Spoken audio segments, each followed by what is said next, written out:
minister had closed out a revival service in a small Midwestern town, and he boarded a train on his way back home.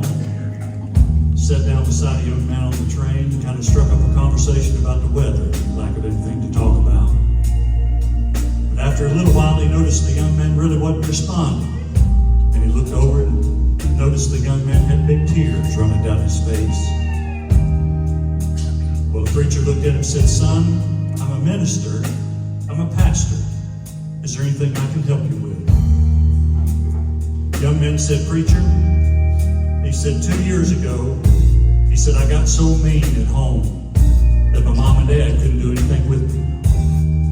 He said, I even went so far one day as to strike my dad with my fist." He said, "Right after that, my dad came to me and said, 'Son, you're breaking your mama's heart. I hate to have to give yes, but I'm going to have to ask you to leave home.'" The young man said, "Preacher, for the past 2 years, I've been wandering around this country." He said, "A few weeks ago," he said, "I gave my heart and life to the Lord." He asked Christ to come into his life and save him. Yep. Well, the preacher said, "Well, son, that's all well and good." He said, "But how do you know that you're going to be accepted back home?"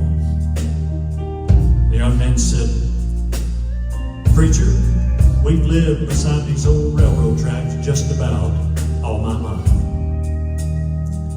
He said, "A couple weeks ago, I sent my dad a letter, and I told him I was going to be on this train, and I was coming home. And there's a big old apple tree in our backyard.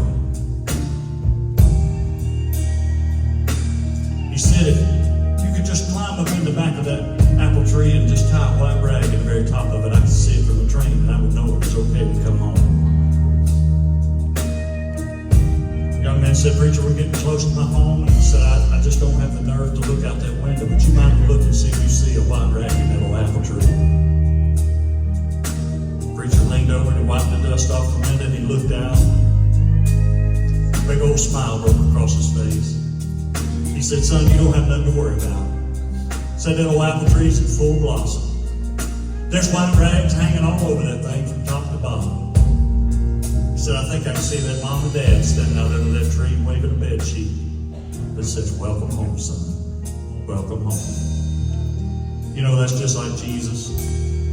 It don't matter how far we've run or how far we've gone. He's always waiting with his arms open wide. Amen. Saying, "Come on home, son. Come on home."